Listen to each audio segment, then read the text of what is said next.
It was a Tuesday. Not just any Tuesday, but the kind of Tuesday that rips your life in half and scatters the pieces to the wind. Sarah was sitting across from me. Her eyes, usually so warm and full of laughter, were cold and distant. We were in our apartment, the one we'd picked out together, the one we'd filled with our dreams and our stupid matching coffee mugs. The air was so thick with unspoken words you could almost cut it with a knife. I knew what was coming. I'd felt it for weeks, that creeping chill, like the first frost of winter settling on everything we had built. But knowing it and hearing it are two different things. "Mark," she started, her voice surprisingly steady. Too steady. "We need to talk." My stomach dropped, a lead weight plunging through me. My heart hammered against my ribs like it was trying to escape. I swallowed hard, my throat suddenly dry. "Yeah," I managed, my voice a croak. "I figured." She took a deep breath, her gaze sweeping around the living room, avoiding my eyes. It was like she was trying to memorize the space before she burned it down. Then she looked at me, really looked at me, and that's when the blade went in. "This isn't working, Mark," she said. "It hasn't been working for a long time." I sat there numb. It was cliché, I know, but it felt like I'd been punched in the gut. All the air left my lungs. "What are you talking about, Sarah?" I asked, even though I knew. I just needed to hear the words, to make them real, to feel the pain. "We're just different," she continued, a practiced speech tumbling out. "We want different things. You are happy with this, with everything staying the same, and I am not." She gestured vaguely around the apartment, around our life. "What's wrong with this?" I asked, my voice rising a little. "We're happy, aren't we?" The desperation in my voice was pathetic, even to me. She shook her head, a sad, slow movement. "No, Mark. I am not happy. Not anymore." Her eyes finally met mine, and for a second, I saw a flicker of the old Sarah, the one who loved me, the one who laughed at my bad jokes. But it was gone just as quickly. "I need more, Mark. I need someone who pushes me, who challenges me, someone who's more." That was the preamble.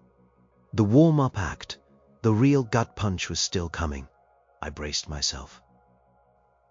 My hands were clammy. I could feel a cold sweat breaking out on my forehead.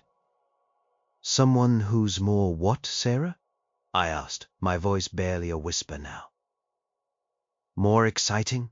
More fun?" I was fishing, desperate for a reason I could understand, a flaw I could fix. And then she said it. The words that would echo in my head for months, years even. The words that would reshape my entire life, push me down a path I never would have imagined. She leaned forward, her voice low, almost a whisper. But it hit me like a sledgehammer. "Someone who's man enough, Mark." The air went out of the room completely. My vision swam, "not man enough." The words hung in the air, heavy and poisonous. They weren't just about me. They were about my core, my very being. It wasn't that I wasn't good enough or smart enough or rich enough. It was that I wasn't man enough. It struck me like lightning.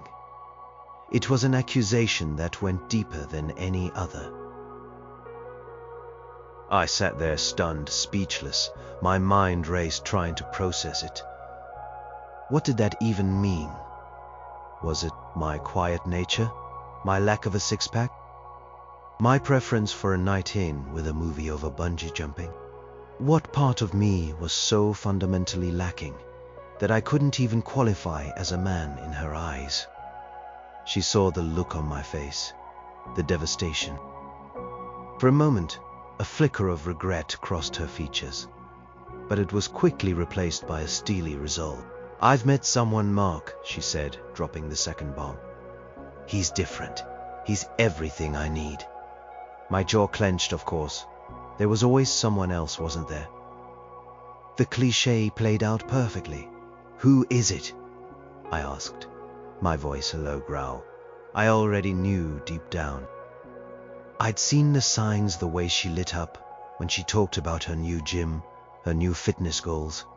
She hesitated, just for a second. His name's Chad. He's a trainer at the Iron Forge gym. Iron Forge. Place she'd been spending all her evenings lately. The place she'd suddenly become obsessed with. Chad. Of course it was Chad. The big, muscular, confident personal trainer. The opposite of me. The quiet, somewhat bookish guy who preferred coding to cardio. The one who she now declared wasn't man enough. A cold, hard knot of anger, pure and unadulterated, began to form in my gut, pushing back against the crushing despair. Not man enough. Chad, the gym rat, the epitome of what she now desired. My mind, usually so logical and calm, started to churn with a crazy, impossible idea. It was a flicker at first, a tiny spark in the vast darkness of my shattered world. So this is it then? I asked, my voice strangely calm now. The storm was brewing, but on the surface, a chilling quiet had settled. Yes, Mark, I am moving out tomorrow. She said it as if it was the easiest decision she'd ever made. I stood up slowly, my legs feeling like jelly, but my resolve hardening with every second. My eyes, which had been brimming with tears moments before, were now dry, focused. I looked at her, really looked at her, and saw not just the woman who had broken my heart, but the catalyst for something new, something dangerous, something utterly insane. Fine, I said. The word was cold, sharp, cutting. You want someone who's man enough? You want Chad? You want his gym? Fine. My voice was barely audible, but I knew what I was saying. I knew what I was going to do. The thought, once fleeting, was now a concrete, burning intention. She didn't understand. How could she? She saw a broken man. She had no idea she had just unleashed a monster. Or at least something close to it. The game was on. Chad, Iron Forge, and the concept of man enough were about to get a crash course in Mark, the quiet guy who just got dumped. And it was going to be a brutal lesson for all of us. The apartment felt like a tomb after Sarah left. Her scent lingered in the bedroom, a cruel reminder of what was gone. Every object, every piece of furniture whispered her name. I walked from room to room, a ghost in my own life, tracing the edges of a love that had evaporated like morning mist. The silence was deafening, broken only by the frantic beat of my own shattered heart. For days, I barely moved from the couch. Street was an illusion, a tormented landscape of replays and regrets. Every time I closed my eyes, I saw her face, heard her words. Not man enough. They hammered in my skull in relentless, cruel rhythm. Not man enough. It wasn't just a breakup, it was a character assassination. It wasn't about missing her. It was about the profound, aching wound to my very identity. I ate nothing, just stared blankly at the television, the images blurring into a meaningless mess. My phone vibrated constantly with concerned texts from friends, but I ignored them. I couldn't face anyone, not when I felt so utterly worthless. How could I explain that the woman I loved had just told me I was fundamentally inadequate as a man? How could I explain the humiliation, the shame? My mind kept replaying our relationship, searching for clues, for the exact moment I stopped being man enough in her eyes. We'd met in college, young and full of dreams. I was the quiet, nerdy type, always tinkering with computers, building websites. She was vibrant, outgoing, drawn to my calm demeanor, she said. my steady presence. We built a life together, a comfortable, predictable one. Everything felt solid, but then, slowly, subtly, things changed. She got into fitness, started going to the gym. She talked about pushing herself, about new challenges. I encouraged her, thinking it was just a hobby. I was happy with my quiet evenings, my coding projects, my online games. I saw her enthusiasm as a positive, a way for her to grow. I never saw it as a chasm opening between us. Now I knew. She wanted someone who matched her new energy, her new drive. She wanted Chad, the personal trainer, the embodiment of physical strength and perceived masculinity. And I, in my comfortable, quiet life, had become the opposite of that. I was the safe choice, the comfortable pillow, but not the exciting adventure she craved, not man enough. The more I thought about it, the more the humiliation festered. It wasn't just a personal slight, it felt like a cosmic joke. Here I was, a guy who had quietly built a comfortable life for himself through hard work and smart investments. A guy who owned his apartment outright, who had a healthy savings account that could easily buy most people's dream. My tech ventures had done surprisingly well over the years, far better than anyone expected from a quiet guy. I had always been discreet about my financial success, living modestly, enjoying the freedom it brought. I wasn't flashy. I didn't buy sports cars or mansions. I just accumulated quietly. And because of that, maybe, I was perceived as lacking something fundamental. One particularly dark morning, after another sleepless night filled with self-loathing, I stumbled into the bathroom. I looked in the mirror, and what I saw disgusted me. Not just the dark circles under my eyes or the unkempt hair, but the defeated slump of my shoulders, the hollow look in my eyes. This wasn't me. This was the pathetic remnant of a man who had been told he wasn't enough. And then a switch flipped. It wasn't a gentle turning. It was a violent, jarring click. The deep, crushing sadness that had enveloped me suddenly ignited into a furious blaze of anger. Anger at Sarah for her cruel words. Anger at Chad, the faceless rival. But most of all, anger at myself for letting her words define me. For letting myself fall into this abyss of self-pity. Not man enough.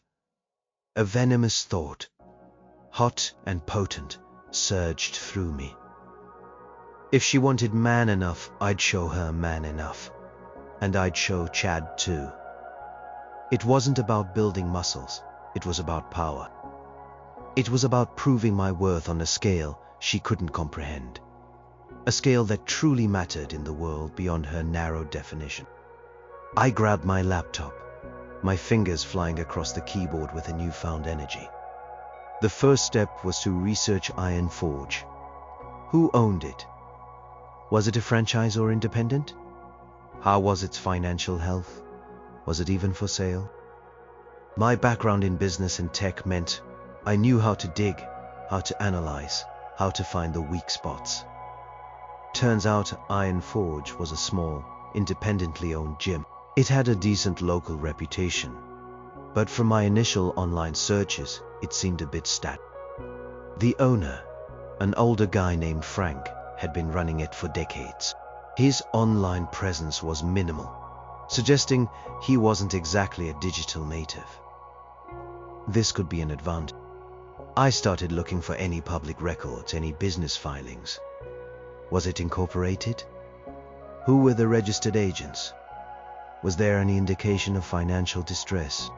Every click, every search was fueled by a burning intensity. This wasn't about getting Sarah back. It was about an ultimate, undeniable statement.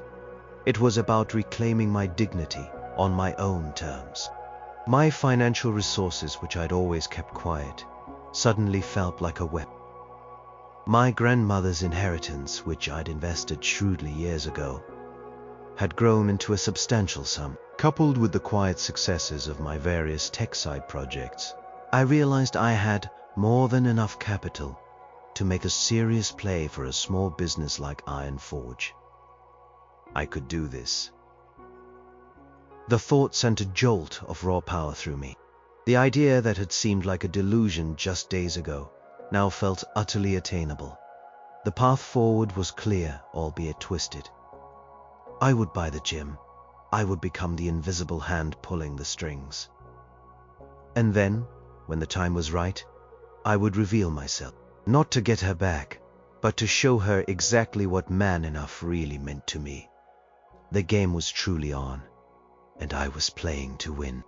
The anger from the previous day hadn't faded. Instead, it had solidified into a cold, relentless drive. The despair was still there, a dull ache beneath the surface, but it was now overshadowed by a singular, consuming obsession. Iron Forge and Chad and Sarah. This wasn't just about proving a point.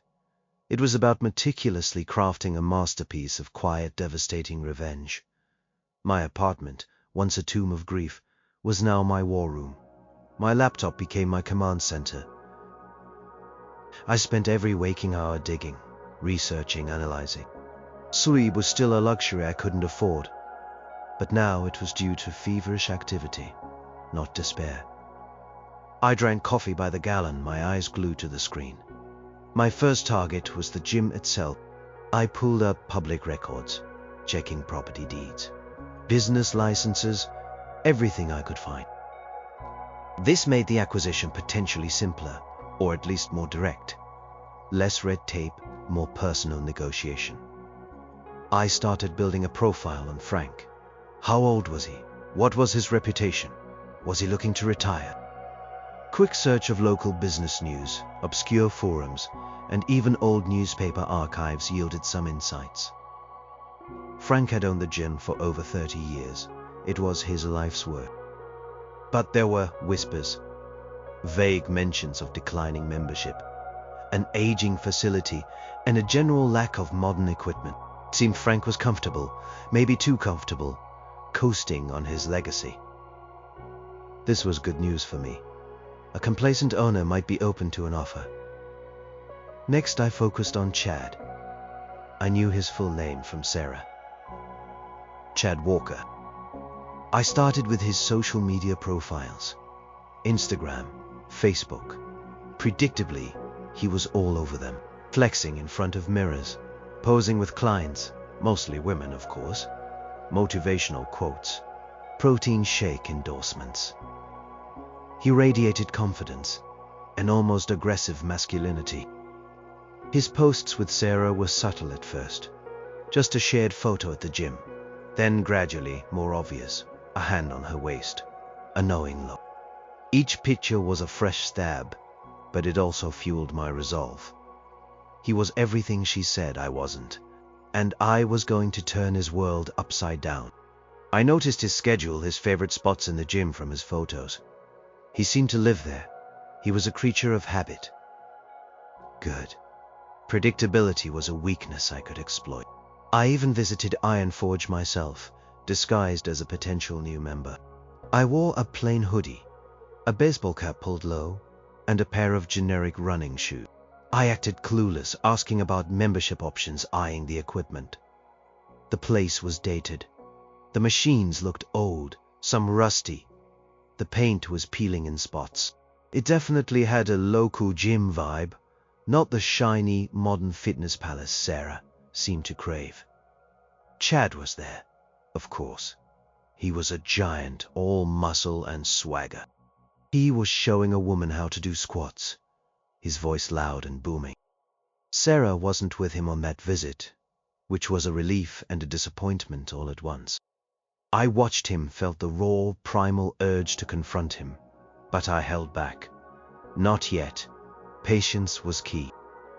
I collected brochures, pretended to sign up for a trial membership, just to get a feel for the place and its style. The front desk person was a tired-looking teenager, clearly not invested. The atmosphere was stale, the music too loud and generic. It reeked of opportunity. My plan began to take shape, meticulous and layered. Step 1. Acquire the gym. Step 2. Renovate and revitalize it, making it into something cutting edge. Something that would appeal to the Sarahs of the world, and by extension, potentially draw Chad in deeper or push him out. Step 3. I knew I couldn't approach Frank directly as Mark Sarah's ex. I needed an intermediary. Someone professional, discreet. I contacted a real estate broker specializing in commercial properties.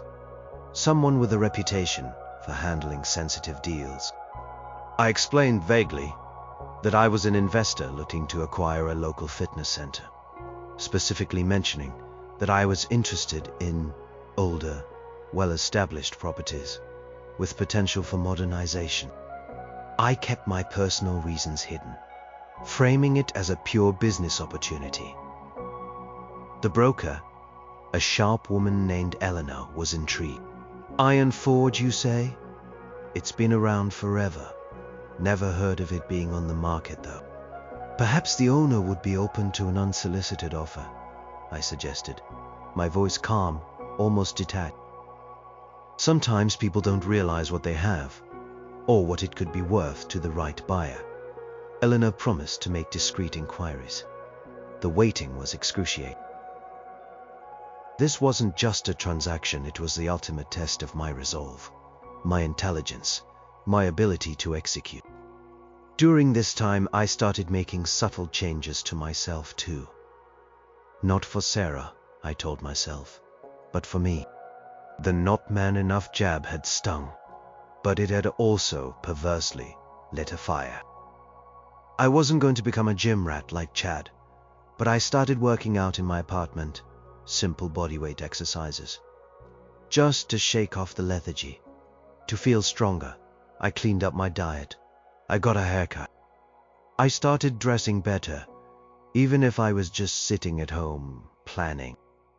It was a subtle transformation, not outward show, but an internal shift. I was reclaiming my agency, one small step at a time. Weeks passed. Eleanor was good. She had managed to get a meeting with Frank. He wasn't actively looking to sell, but he wasn't opposed to listening to an offer. He was tired, she reported. The business was more work than he wanted now. Perfect. My initial assessment was spot on. I instructed Eleanor to make a generous but not outrageous offer. I wanted it to be attractive enough to make Frank seriously consider it, but not so high that it seemed suspicious, or like I was desperate. I wanted this to be a clean, legal acquisition, leaving no room for doubt or complication. I was playing a long game, and every move had to be precise. The legal and financial machinery was now in full swing, grinding slowly but surely towards my objective. Eleanor was a master negotiator, her calm demeanor masking a razor-sharp intellect. She kept me informed of every development, every counteroffer, every bureaucratic hurdle. My instructions to her were always clear. Secure the gym, maintain discretion, and make sure everything was above board. I wanted no messy aftermath, no legal challenges down the line. Frank, the current owner of Iron Forge, turned out to be exactly as I'd predicted, a man tired of his life's work, but also deeply attached to it. He wasn't just selling a business, he was selling his legacy. This made the negotiations more complex than a simple financial transaction. He wanted assurances that his gym, his baby, would be taken care of. He asked about my vision for the place, about the staff, about the members. Through Eleanor, I painted a picture of a revitalized Iron Forge, a modern fitness hub that would honor its roots while embracing the future. I spoke of new equipment, updated facilities, improved member experiences. I made sure to mention that I appreciated the community feel he had cultivated. It was all a performance, a strategic presentation designed to appeal to his sentimentality. While underneath, my true motivations hummed with a different kind of energy. There were moments of genuine anxiety. What if Frank decided not to sell? What if another buyer, a legitimate one, stepped in with a better offer? What if someone recognized me from my past with Sarah? I developed a slight paranoia, always looking over my shoulder, always double-checking my alibis. But I reminded myself that most people were too wrapped up in their own lives to notice a quiet, unassuming tech guy, even one with a burning obsession. One significant hurdle arose when Frank expressed concern about the fate of his longtime employees. He specifically mentioned Chad, saying he was a real go-getter and the future of the gym. A cold dread washed over me. Chad, of course. Frank saw him as a key asset. My initial impulse was to immediately put a clause in the contract to fire him, but I suppressed. That would be too obvious, too vindictive, and it might make Frank suspicious. I needed Chad right where he was for now. Of course, I instructed Eleanor to convey.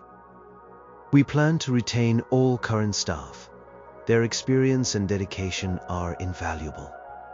We want to build on the existing foundation, not tear it down. It was a lie, of course, or at least a temporary truth. But it was a necessary one. I needed to acquire the asset first. Everything else would follow. The due diligence process was intense. Lawyers pored over financial records, leases, equipment lists. I spent hours reviewing everything, my analytical mind taking over. I found inefficiencies, outdated systems, and areas where immediate improvements could be made. It was clear the gym was barely breaking even, relying mostly on its existing loyal member base. My plan to modernize it wasn't just about revenge. It was also a sound business strategy. I could genuinely turn this place around, make it profitable, while also serving my own twisted purpose. The two goals aligned perfectly, making my secret agenda feel almost justifiable. I secured a substantial loan, even though I had enough cash to buy it outright. This was a strategic move. It would allow me to keep my personal funds liquid for the renovations and operational costs once I took over. It also made the transaction seem more typical, less like a sudden, unexplained windfall. My quiet life had allowed me to accumulate assets without drawing attention. And now, that discretion was paying off. The days blurred into a marathon of meetings, phone calls, and document signings. My focus was absolute. I neglected everything else in my life. My apartment became a shrine to spreadsheets and legal pads. My friends had given up trying to reach me. They probably thought I was having a nervous breakdown, which wasn't entirely wrong, just incomplete. This was a breakdown transforming into a breakthrough, a breakdown of my old self and the emergence of something sharper, colder, more determined. Finally, after what felt like an eternity, the closing date was set. A small conference room in a law office, a stack of intimidating documents, and the presence of Frank, his lawyer Eleanor, and me. Frank looked weary, but also relieved.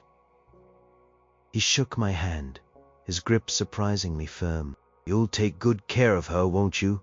he asked, his eyes pleading. "Absolutely, Frank," I replied, my voice steady. "I promise." The lie tasted like ash in my mouth, but it was necessary.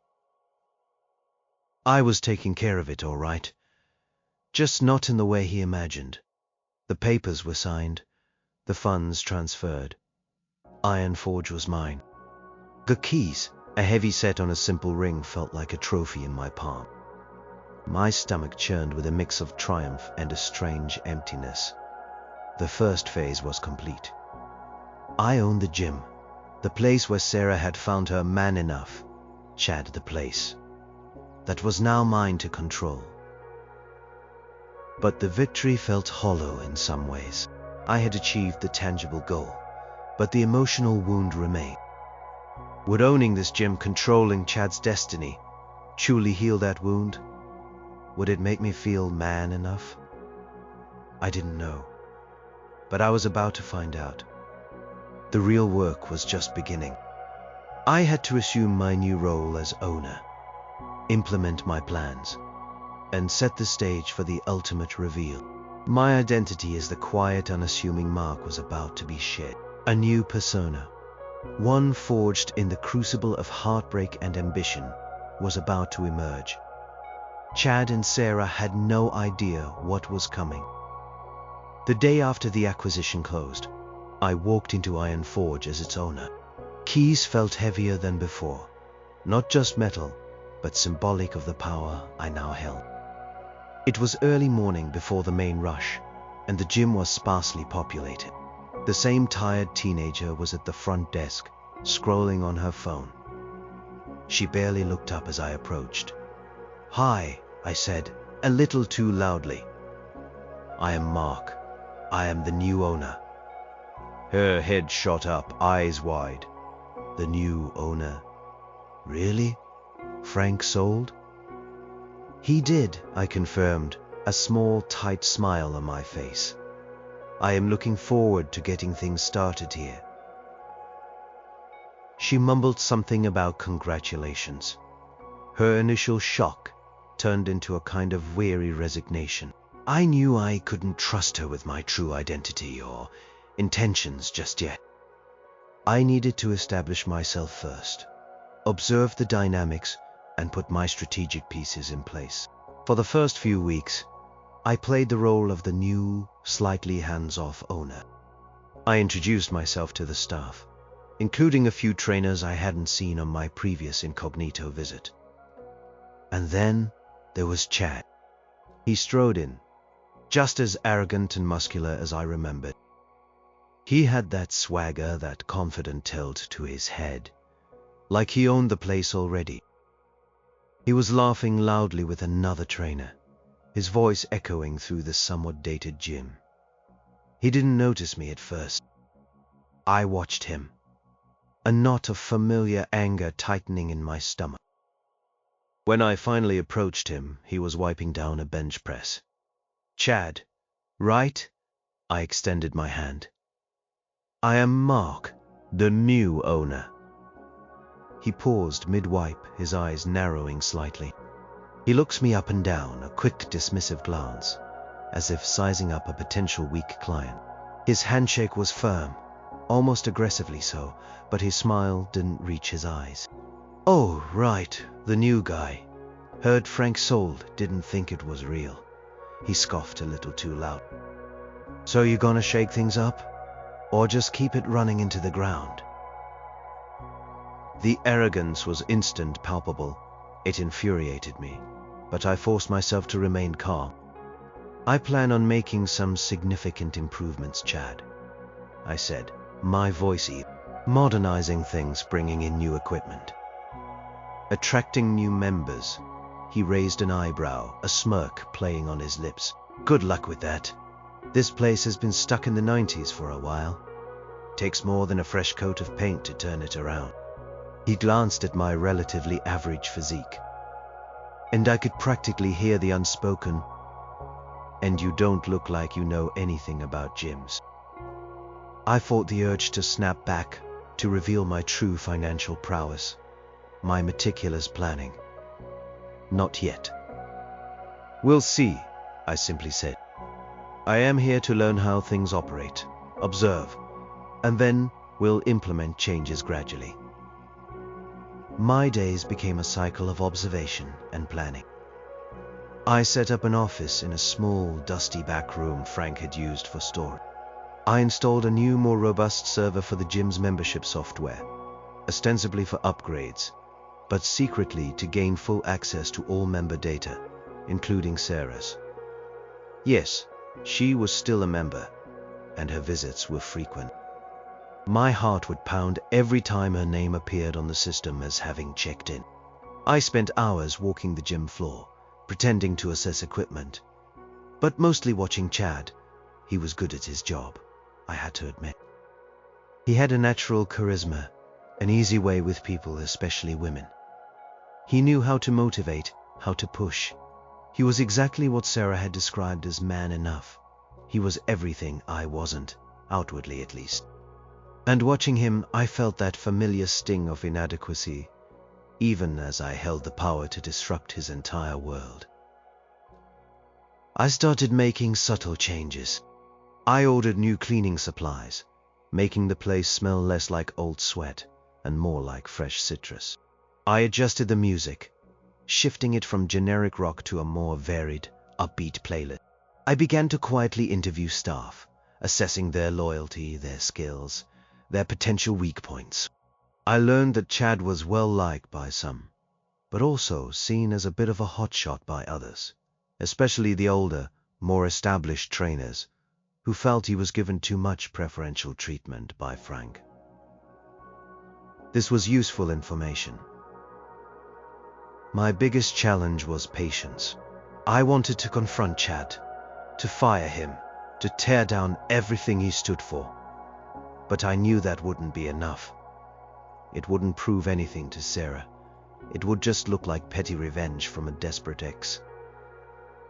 I needed to make my victory undeniable, my power absolute. I started a massive renovation plan, hiring contractors discreetly. The gym would remain open, but certain sections would be closed off for construction. New flooring, fresh paint, modern lighting, and most importantly, brand new, state-of-the-art equipment. This was a significant investment, but I had the capital, and it was all part of the grand design. Chad, of course, complained loudly about the noise, the dust, the disruption to his sessions. He saw me as an inconvenience, a clueless new owner who was messing with his established routine. Tried to undermine me with the other staff, making snide remarks about my big ideas and lack of real gym experience. I let him. Every complaint, every snide remark was just another drop in the bucket, fueling my quiet resolve. He was digging his own grave, completely unaware. Sarah was still visiting, sometimes with Chad, sometimes alone. I avoided direct eye contact, always turning away before she could recognize me. She seemed happy, glowing even, and that was the hardest part. Seeing her happiness, knowing I was the source of her past unhappiness, and knowing that Chad was the reason for her current joy. It gnawed at me, but it also strengthened my purpose. The renovation. The subtle power plays, they were all leading to one inevitable, crushing revelation. The stage was being set, and soon the curtain would rise. The renovation was nearing completion, and Iron Forge was slowly transforming into a sleek, modern fitness center. The new equipment gleamed, the lighting was bright and inviting, and the air was filled with a vibrant energy that had been missing for years. Membership numbers were creeping up, and the initial grumbling from Chad had escalated into outright hostility directed at me. He saw me as the source of all his problems, a clueless, meddling owner who was ruining his perfect kingdom. I had deliberately increased the pressure on Chad. I introduced new performance metrics for trainers, tying a portion of their pay to member retention and client satisfaction score. Chad, used to relying on his charisma, and a core group of loyal clients, found himself scrambling.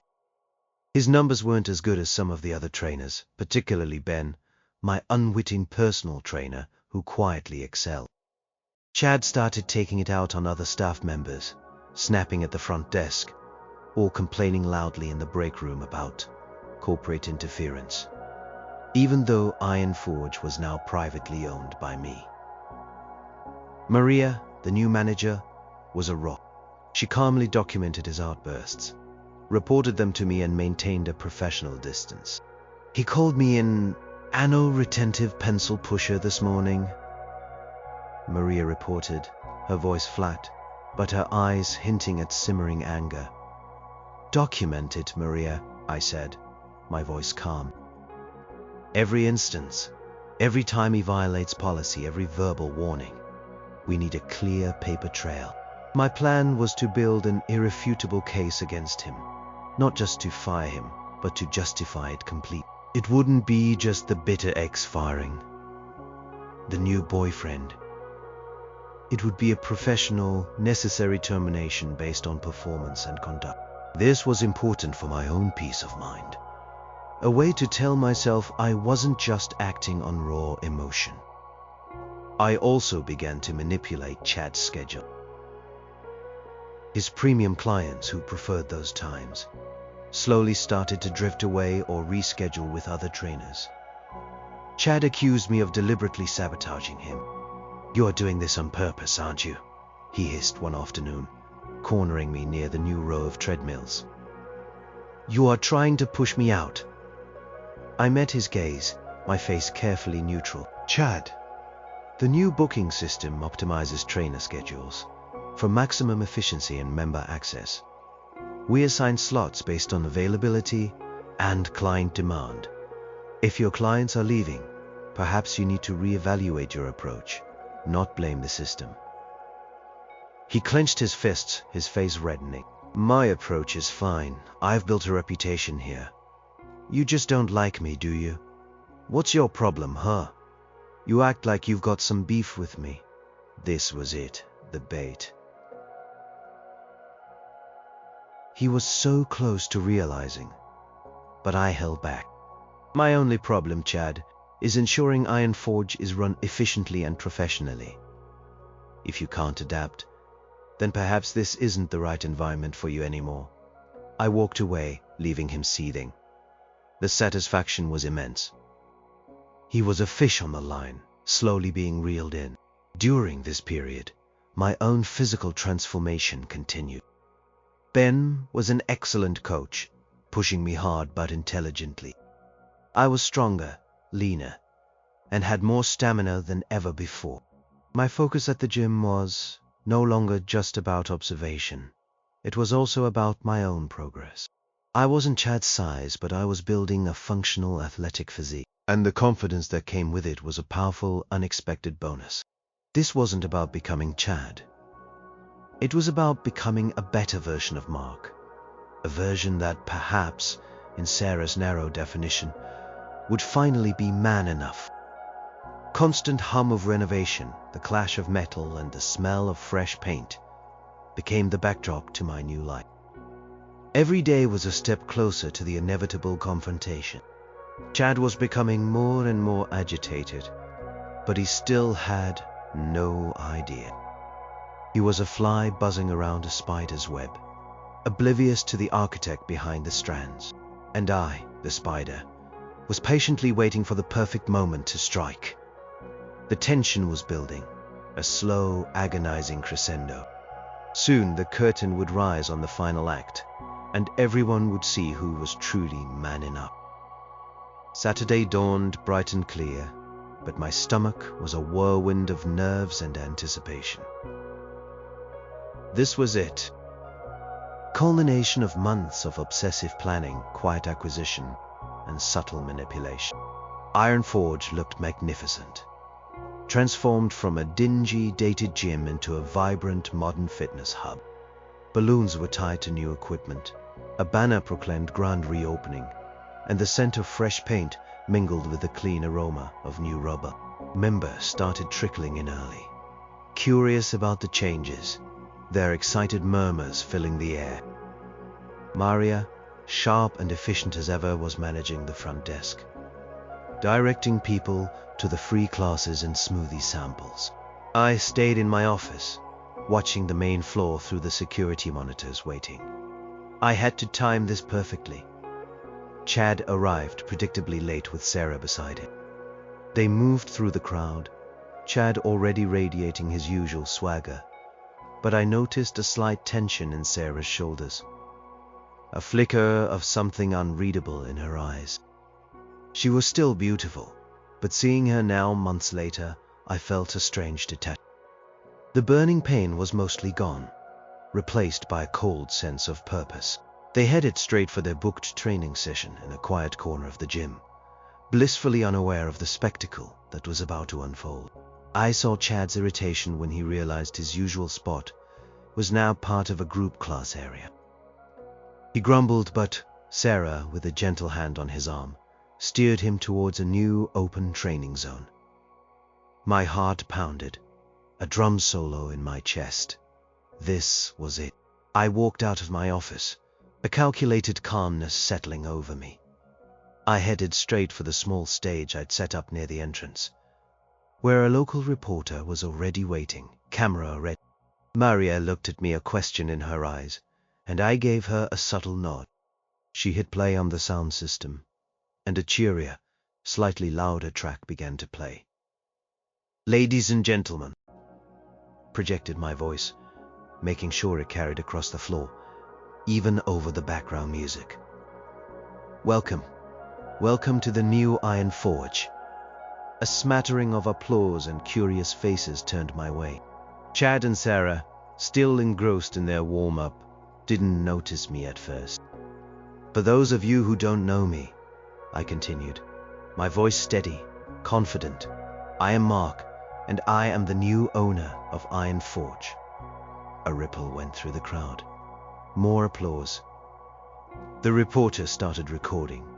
I glanced over at Chad and Sarah.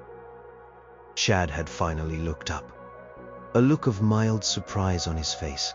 He probably just thought I was giving a standard owner's speech. Sarah, however, slowly turned her head, her eyes scanning the room, searching for the source of the voice, and then her eyes landed on me. Her entire body stiffened. Her eyes, which had been warm and familiar to me for years, widened in disbelief. Her jaw dropped. Recognition, slow and agonizing, dawned on her face. Her hand, which had been resting lightly on Chad's arm, dropped to her side.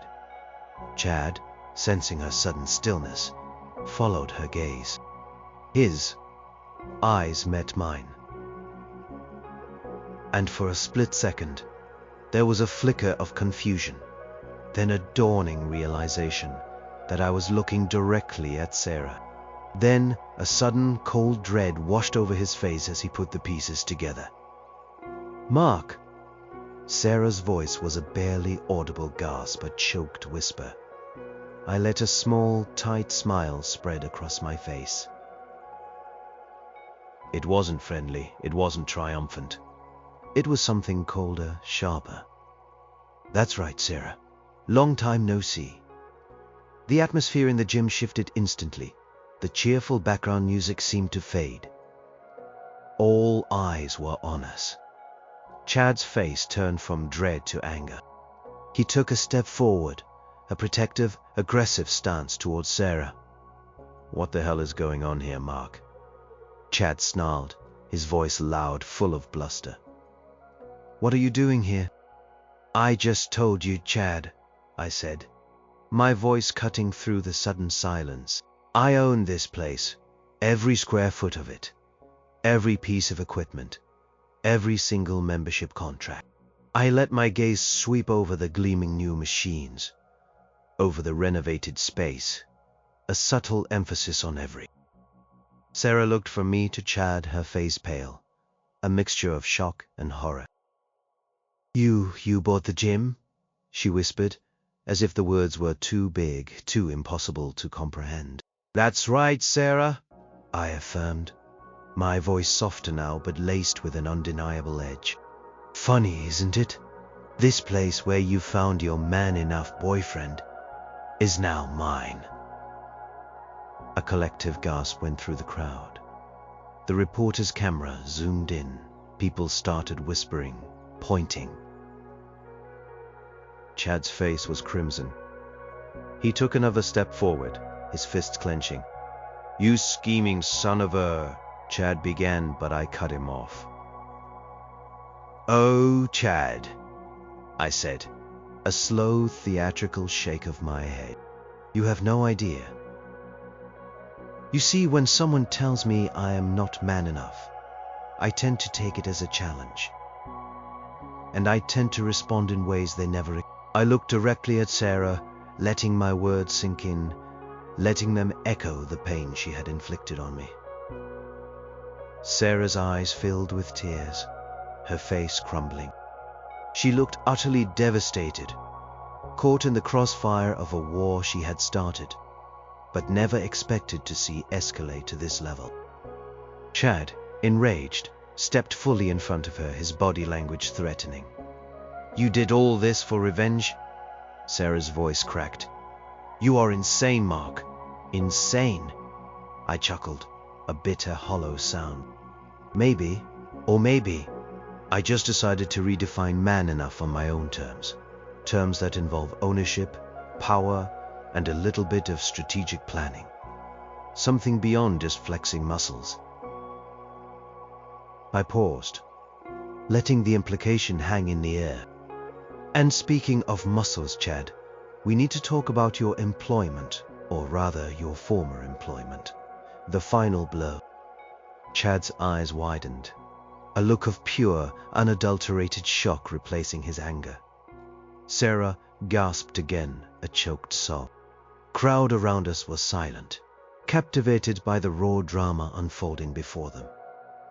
This was not the grand reopening anyone had expected. This was something far more satisfying and far more painful for all involved.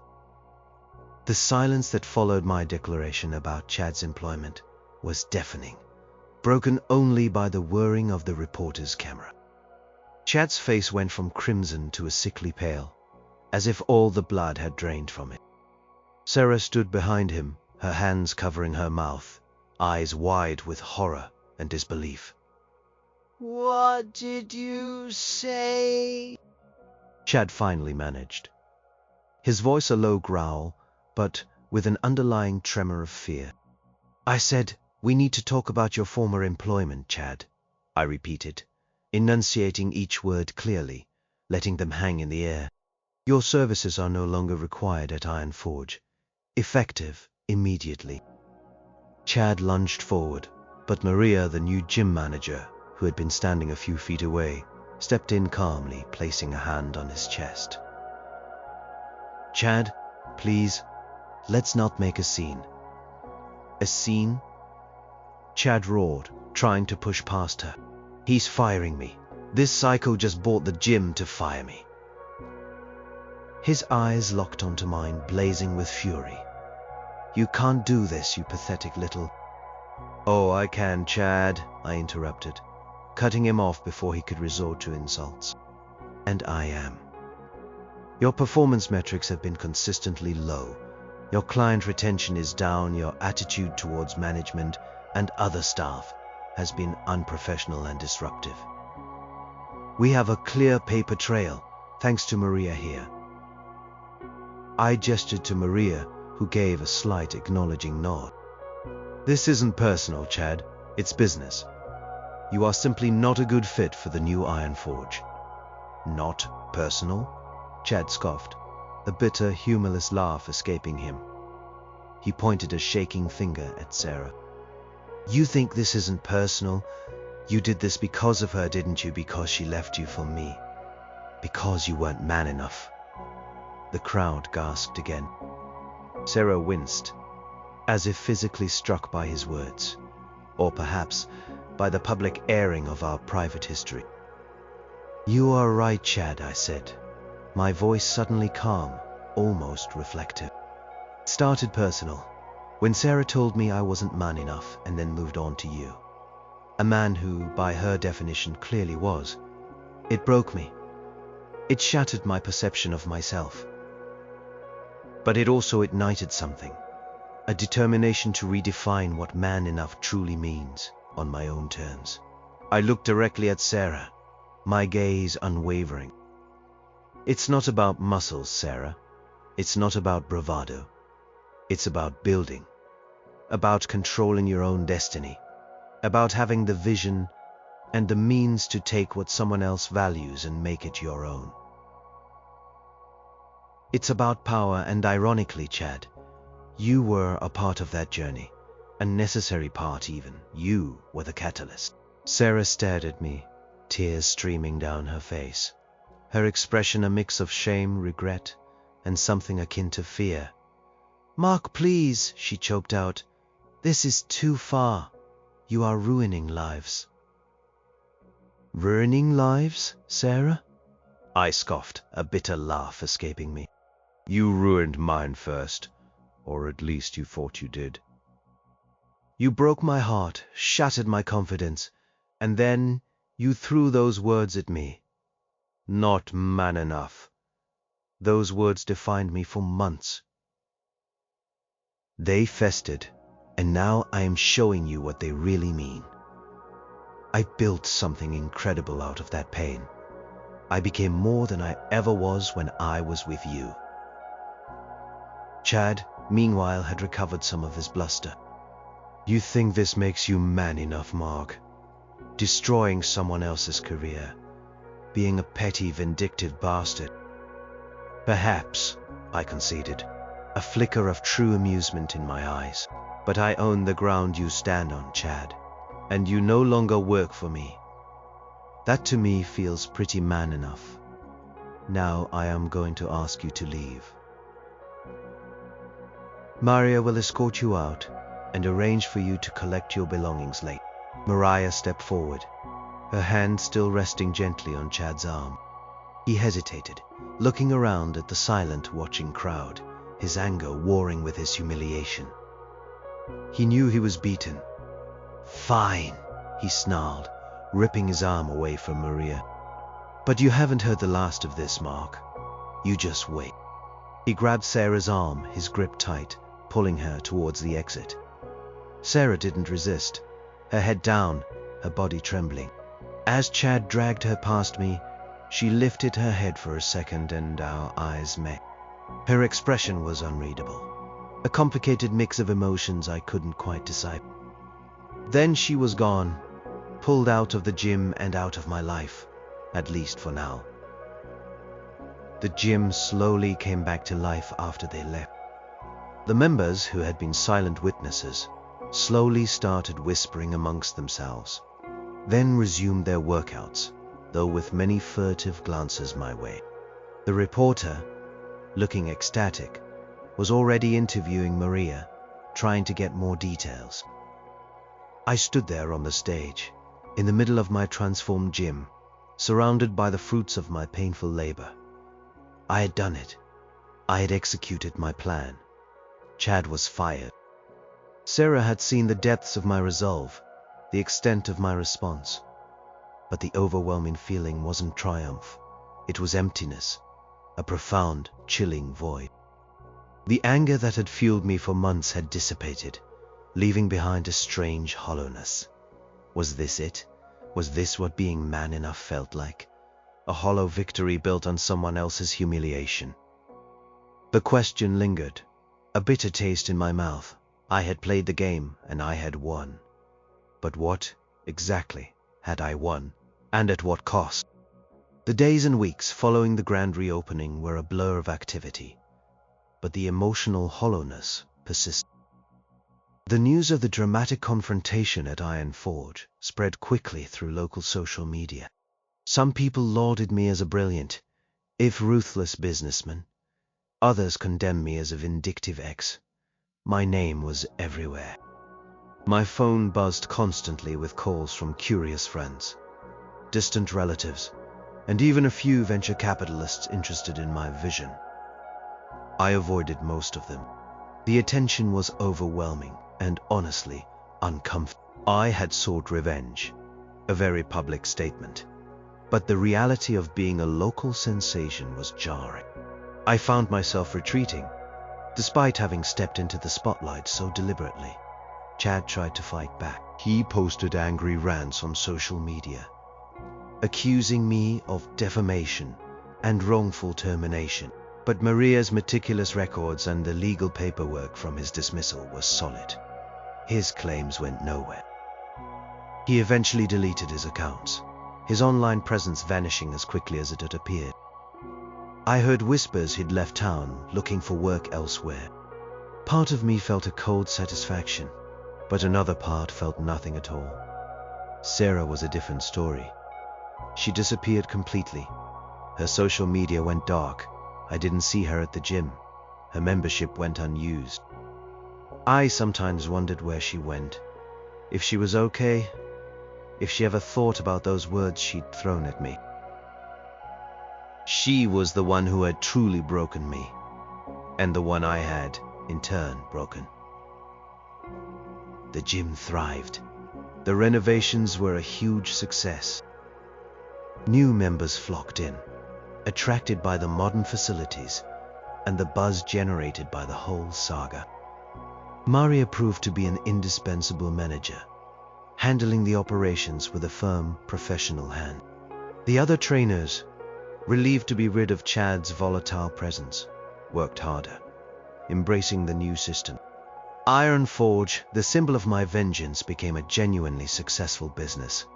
But success, I realized, didn't automatically bring peace.